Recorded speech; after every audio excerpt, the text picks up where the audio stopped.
This is the Henry County Courthouse in the mid 1890s. If you look on the second floor on the right there, the window, it doesn't appear to have panes like the bottom window. It appears more likely that those are bars. So it most likely was still being used as a jail as it was in 1854. I'm about to go over the trial testimony. A lot of it has been discussed before, but so you might want to keep your finger on the fast forward or skip over certain parts.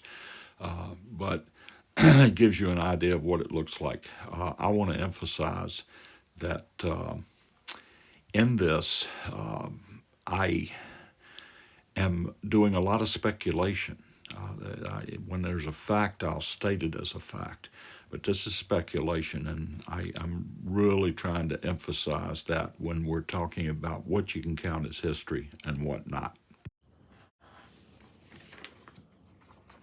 You know, as I went along in this talking about the different people involved, I talked a little bit about their testimony in the trial, but I'm going to go through now and just kind of go witness by witness with the things that, I found on them, and I think that's the way, definitely that's the way this incident, there's so much kind of left out there that you kind of have to paint your own picture and look at what words you think mattered the most.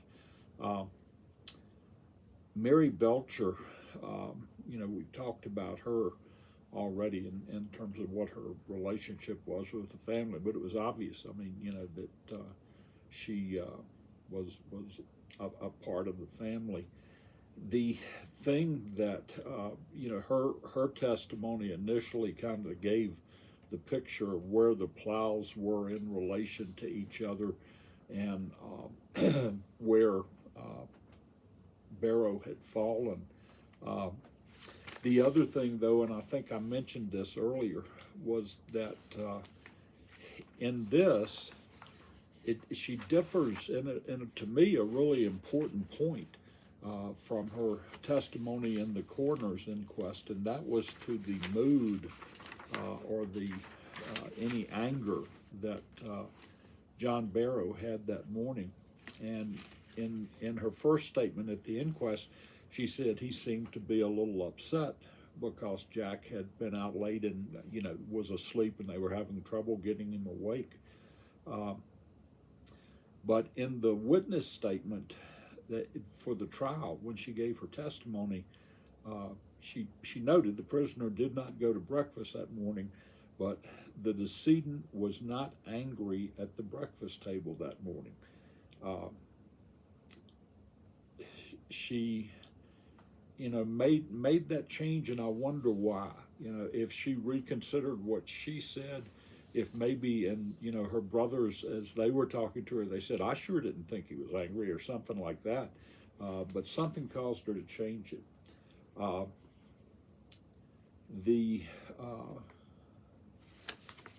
That's the main thing that I saw in her testimony. Again, she talked about her view being partially blocked by the sycamore trees that were referred to earlier.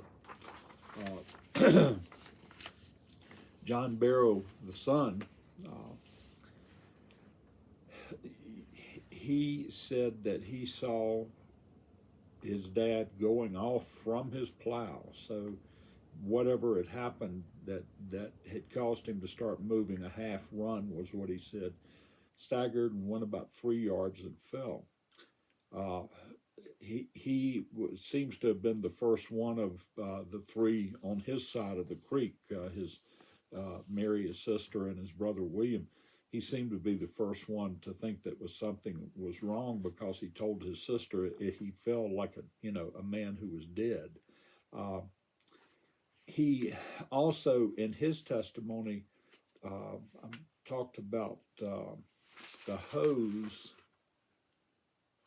being closer to where they had been using them that morning in the bean patch.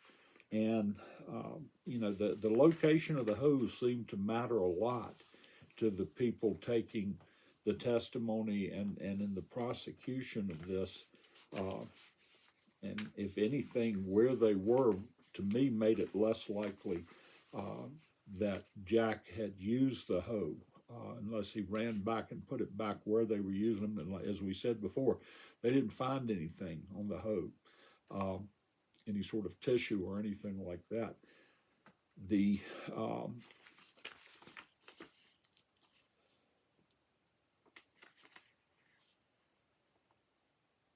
yeah, he also, like Mary, we don't know, you know, he didn't appear to talk at the coroner's inquest, but here he says he never knew the prisoner to be impudent to decedent or to give him a short word.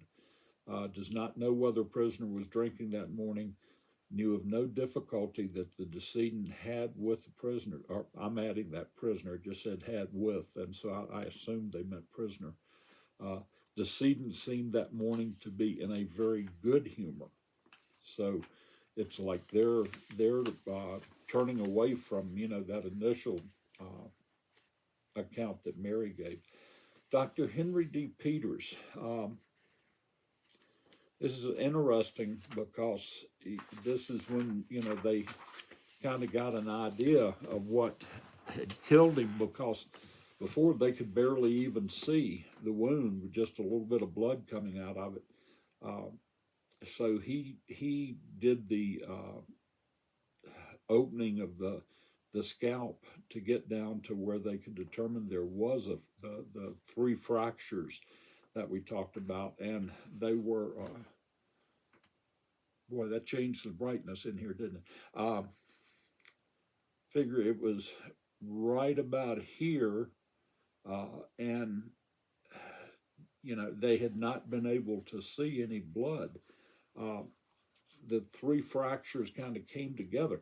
Now, this was something I thought this might have made them think in terms of the hoe, because what it sounded like that the center of where the three fractures radiated out from, they thought maybe that the corner of that hoe had hit and had done that.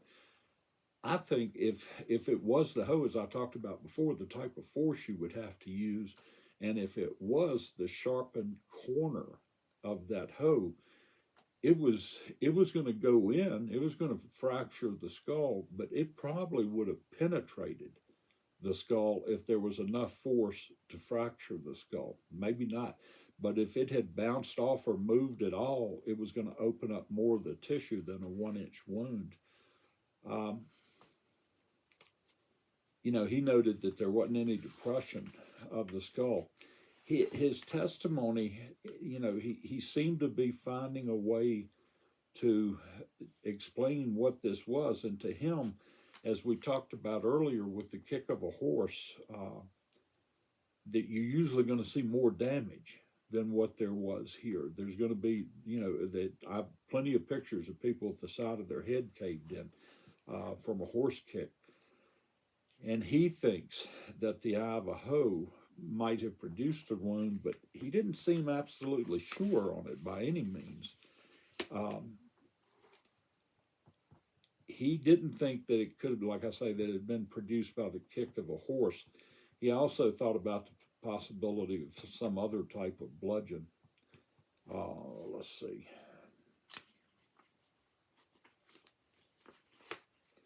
Yeah, this is it. He made the comment, it's a matter of frequent occurrence that persons recovering from injuries producing greater fractures of the skull than that found on the head of the decedent. And I'm sure there are. You know, we were talking about, again, the three small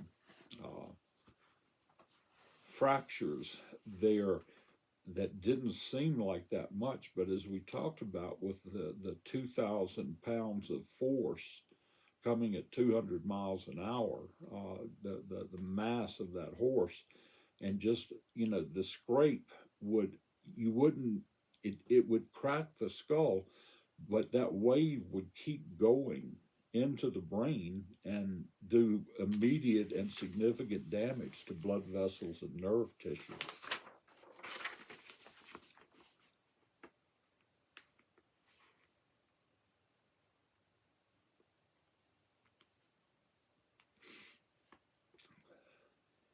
You know, they commented on the hoe was square, but it had a slight bulge, and I think that might be his way of trying to explain why the wound was so small with the hoe, that it was just hit on that bulge on the eye. But we don't have the hoe to see, so we don't really know. Reverend Silas Mentor, I've talked about him already. He did some of the tracking at the scene also, and one thing here, he says the rows they were plowing were 45 or 50 yards long, which that didn't match. I think it was Mary said they were more like 12 yards long. Now, maybe she didn't have his age or experience at assessing measurements, but there is a big discrepancy there, if that really means anything. But that seems to have been a factor in their decision making too, is the relationship of Jack and John Barrow on their rows. At one point, they were plowing in the same direction, and at another point, John had already turned, and Jack was going down to make his turn at the gully. And that's when he came up, when his horse's head came up, he then saw that John was down and started heading in that direction.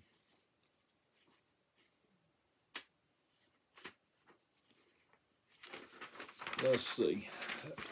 That's probably about it for what I said about Silas. It wasn't so much the exactly what he said, but just his presence and how that may have impacted other people's thinking is something to consider.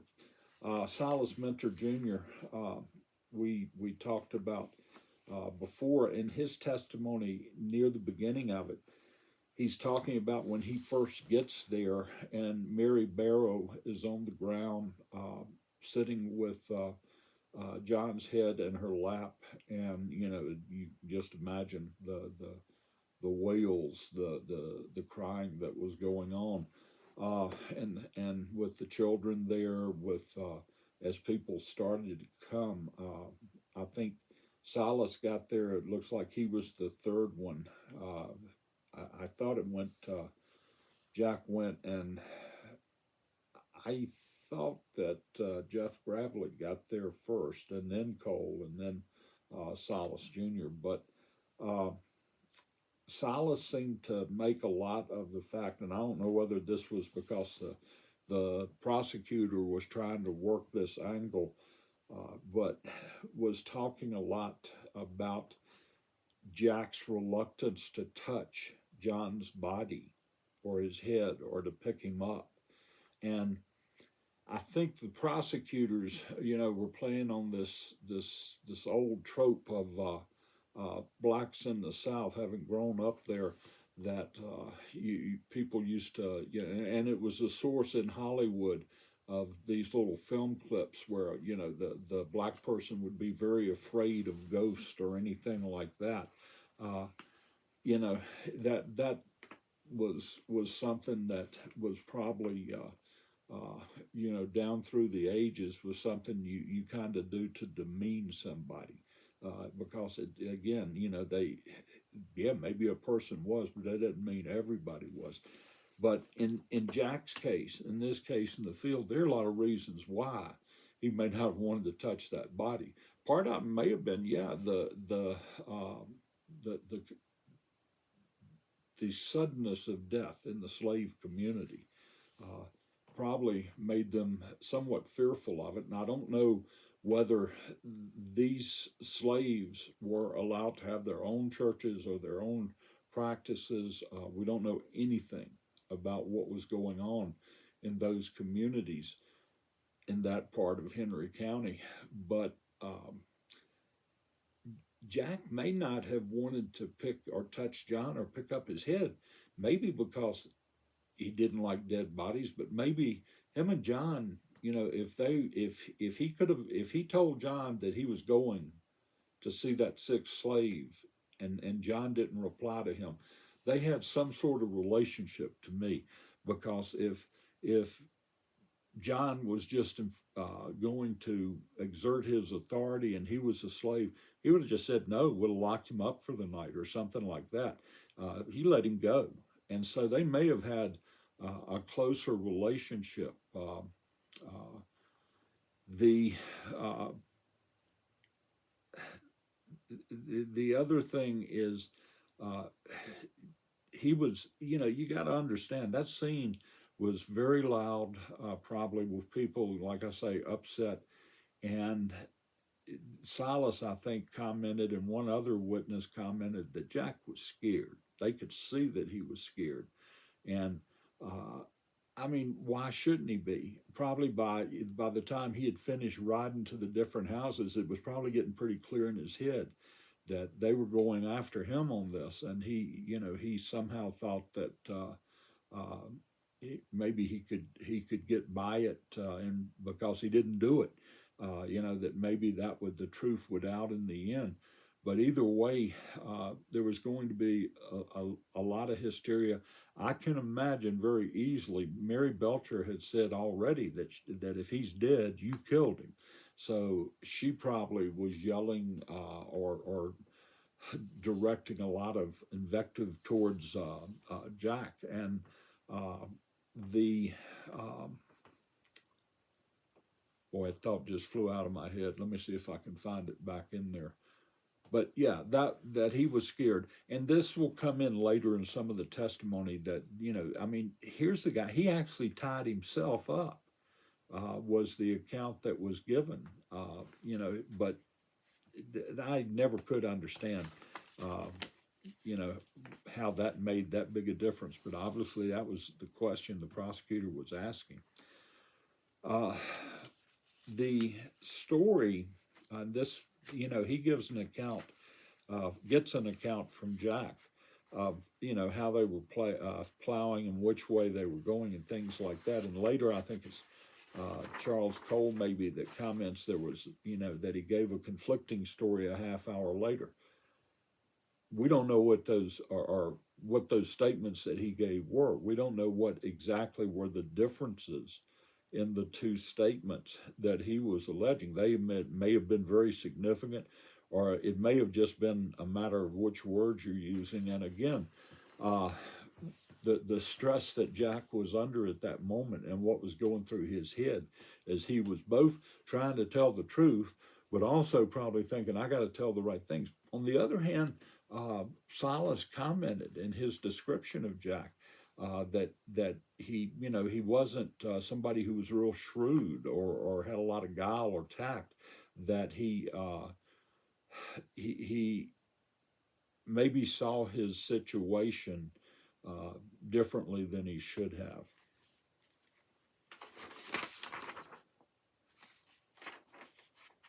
And again, this is where let's see here. It may be Cole. Oh no, it was Jeff Gravely. But this also in here, Jack, and I think this comes into play. Jack was talking about how careful he was turning his plow that morning. And now I'm a little confused when it talks about the gully. Initially, I had perceived, like, you know, if you go in that part of the country, in my aging memory, I still remember what it was like out in the woods. And you had a lot of erosion, especially in long used fields like this one, and little gullies would develop that could become pretty big gullies in short order, usually at the edge of a field. And just like if you're mowing lawn with a riding mower, you come up towards that edge, you got to be very careful when you're making your turn, and you take it a little slower. And we know that Jack had almost been whipped once before because he had jerked the horse's reins too hard. So he was probably trying to negotiate very carefully that piece of land. And then as he turns, his view is blocked of John Barrow by a little rise in the ground. He said, but when his horse looked up, then he looked up, and then I guess in coming up, he could see that John was down away from the plow. I'm not sure. The way I read this, it sounded like John was headed towards the woods, but those woods were somewhat on the direction that Jack was. I can see Jack being here, John Barrow being up here, and when he leaves the plow, instead of going this way, he goes this way, and while he's not going towards Jack, it's getting closer to Jack where he can see him. And he continued the plow because he needed to get up to where he was, and he didn't want to leave the horse back there. Got there, and then that's when his role came in terms of looking at him, seeing him grunting like a hog, as he described it, and when he started immediately thinking of going for help.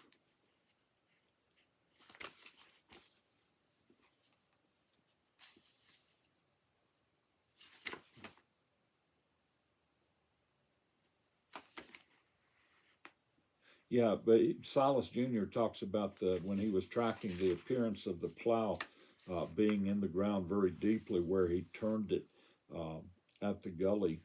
Silas's testimony is also important because he talks about both him not knowing the horse to be a kicker, but he also described him as one that would have to be whipped to get him to go along sometimes. So, and he had kicked John once before. We talked about that earlier, but he saw where the ground was struck there. And when we get to Jeff Gravely, I think it's Jeff that talks about the horse jumping, and that may have been exactly where this happened.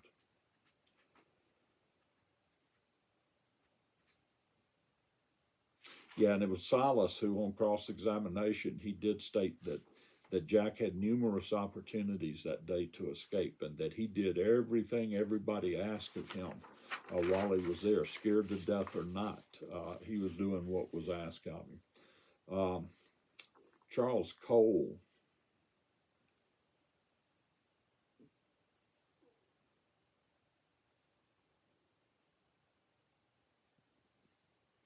It looks like he was doing a more general observation of the area. He even admitted he didn't track it step by step in places. But it was Charles who, said there was a discrepancy in Jack's statement that he made, but he didn't seem to be there at both times.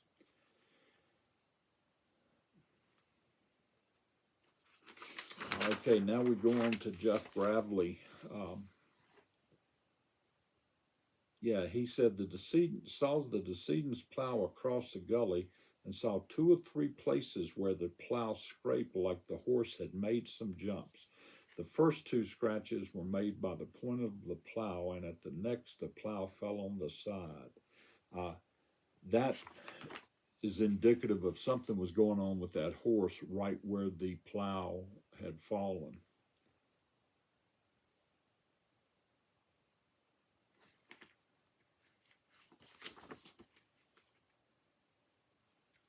Yeah, he also did a little examination talking about the tracks, the shoes that were being worn that day, and trying to determine that he was not certain whether the prisoner was barefoot or wearing shoes. So they called Silas back, which to clarify that he was not wearing shoes that morning. But again, one of the sons testified that he saw him sitting on his plow, looked like he was taking a rock out of his shoe. So we don't know. Mrs. Barrow, Elizabeth Barrow, she, as I said, she made the statement when Jack came and told her that John Barrow was dead, that she said if he was dead, that the prisoner killed him. And Jack didn't respond to that, but just immediately asked her where he should go, who should he notify.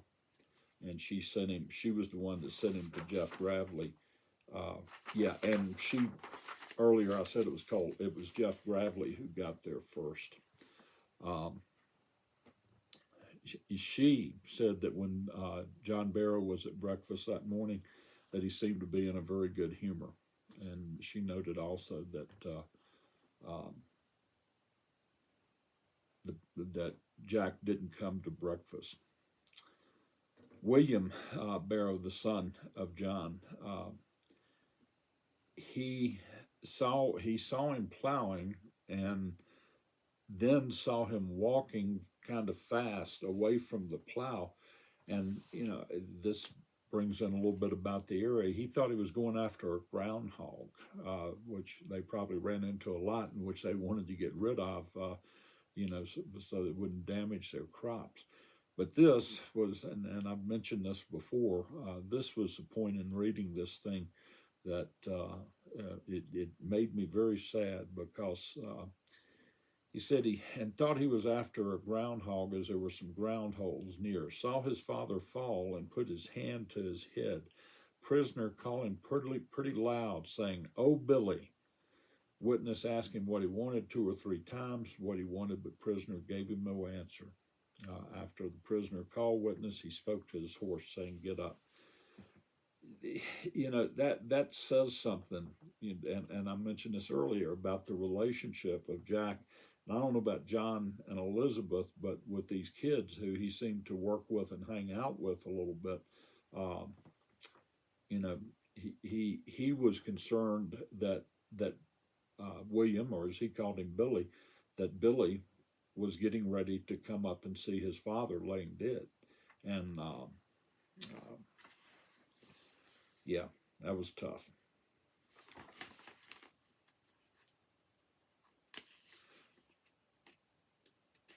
Yeah, and Billy also, in testifying, he said he never knew Jack to go barefoot, and that that morning he thought he was wearing one of his father's shoes in a pegged shoe store. So the slaves that had shoes were usually going to be shoes that were handed down from somebody in the family, and particularly if they were going to be out doing field work. And he estimated that Jack had been out there about 25 minutes from the time they had all gotten out to work after breakfast.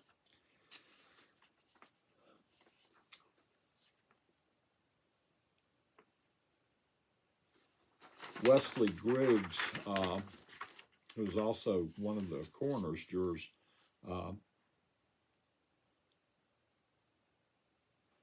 this is where he's the one that, in taking the statement from Jack, he was the one that Jack told he had gone to Jabez Dyer to see a sick Negro. The Dyer family had come into Henry County right after the Revolutionary War, and I think I speculated when we were talking about the Silas Mentor Sr., the Reverend Silas Mentor, that John Mentor, his father's store, might possibly have been bought by the Dyers and became then Dyer's store, because the store is right across from where Silas Mentor's property was. And again, Jack saying all of this was not necessarily working to his benefit, but particularly talking about the scarlet fever. But he did explain that, yeah, he had told me not to go, but it's sort of one of those things where then it becomes a negotiation. And it sounded like when he said, "Well, look, I'm going to go," and John didn't say anything, that he figured that, that was permission. It probably didn't help his cause any that he was talking about having drank too much the night before. And but he did say that because he had been drinking, he was wondering, if he might have been able to do things differently in the field, and said he felt very badly because he had been. Now, this is where Abby Mentor's testimony comes in.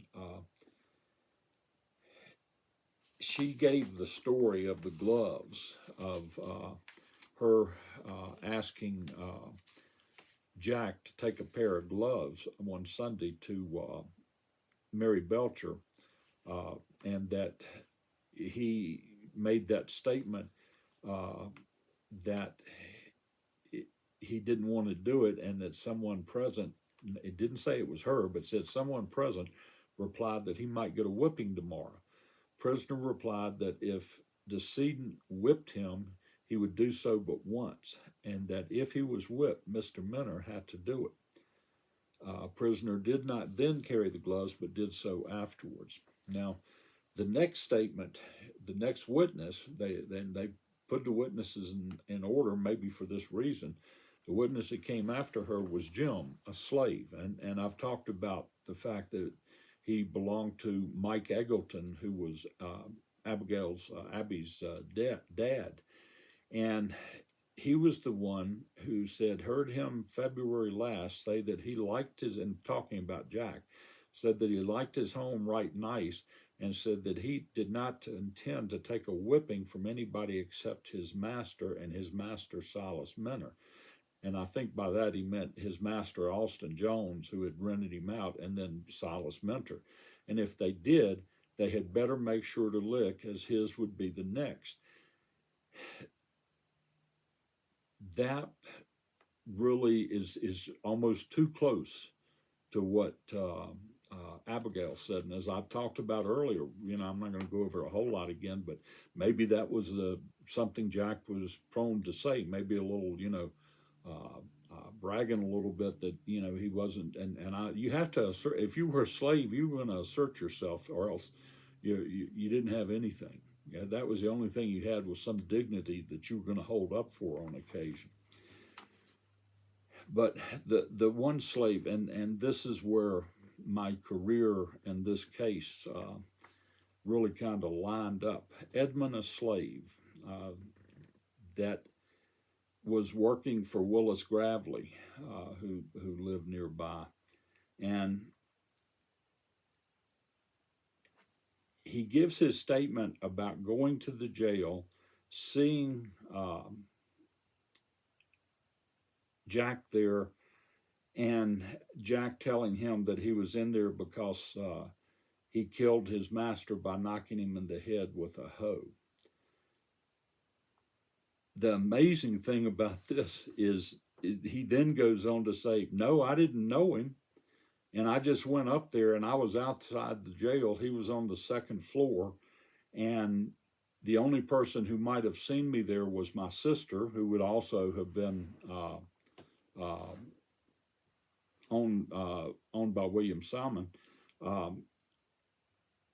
And he said, that Jack told him all this, and he didn't even know Jack.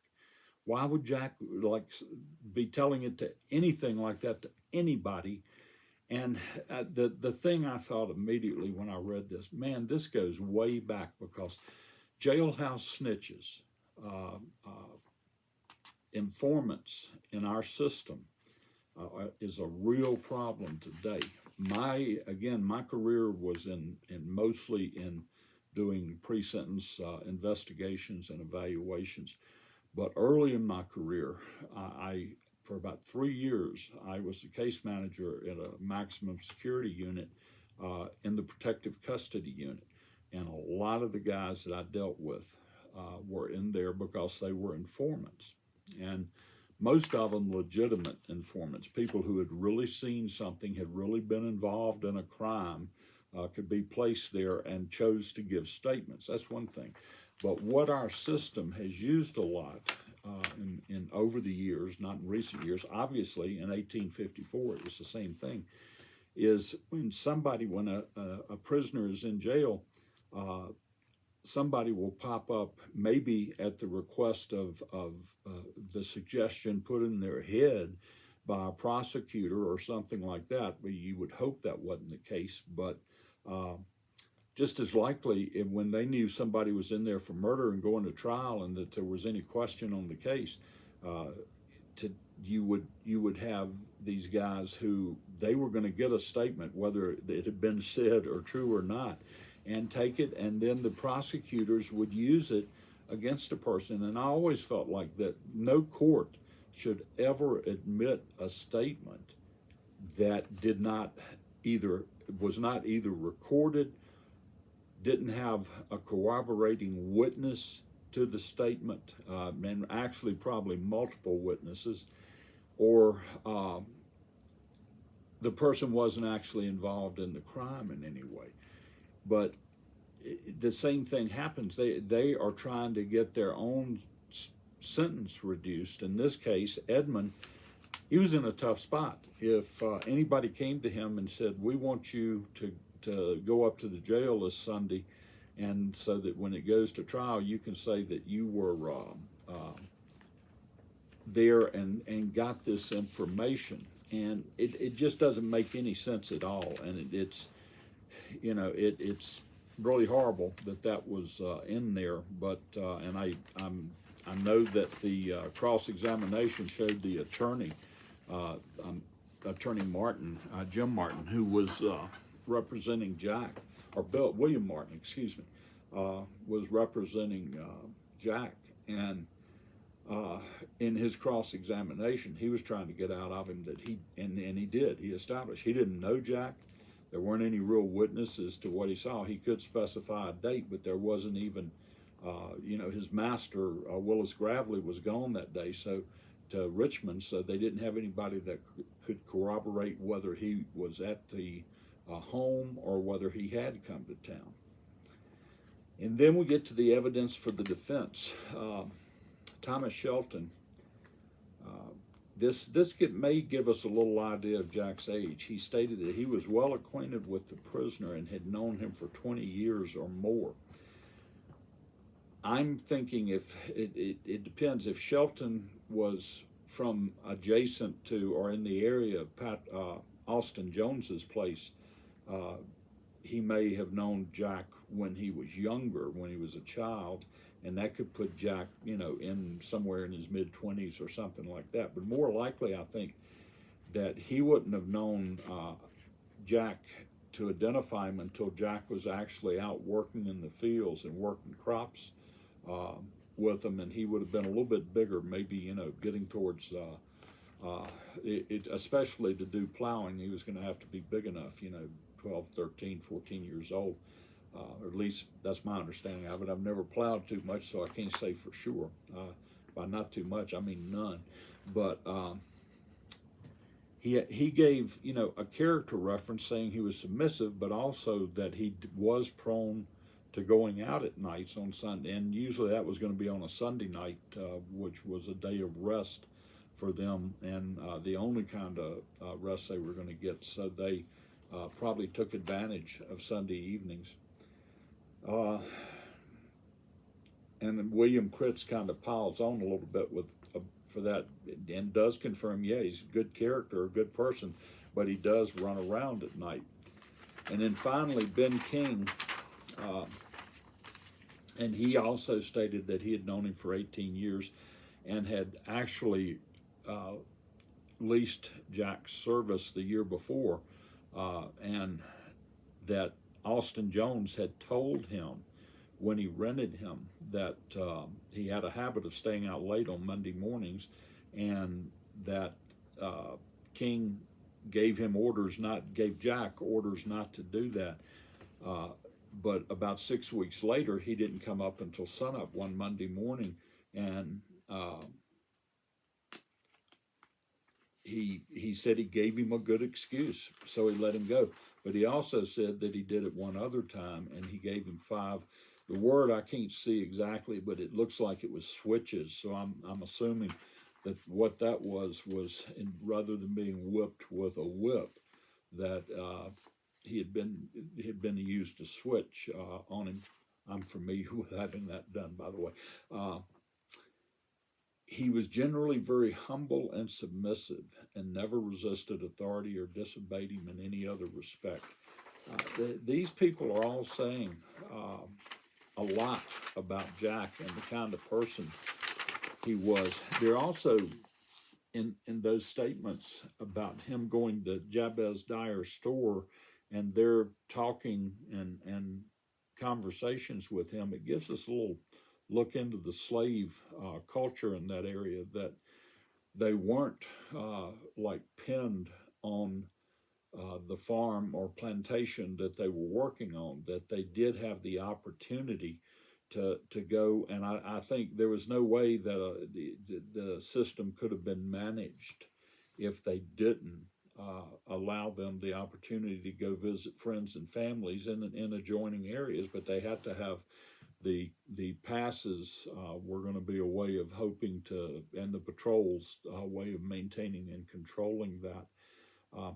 The other thing that comes out, it sounds a little bit like that Jack may have had some say with Austin Jones, or there were expectations. I don't know. Maybe the the rules of the lease were such that, and to ensure that he wasn't abused to where his value would drop to Austin Jones, that only Silas could administer any whippings that he got. Although I don't remember whether Silas's statement, he said he gave the management of him over to John Barrow, so Silas wasn't going to necessarily be around as much as John, and he may never have had occasion to whip him. Boy, that thought just flew right out of my head too. Let's see if we can get it back here again. No, I think that one may be gone forever. But the just the community, you could sense there was a community of slaves, and you could sense that there was some negotiation between the owners, or in John Barrow and Silas's case, the leasers, that there were negotiations in what duties were accepted and what wasn't, and it gives a little clearer picture on that. But in remembering that the concept of why they may not have wanted a lot of people whipping Jack or anything, that only one person should do it. He was property. And again, there are really sad parts everywhere in this story.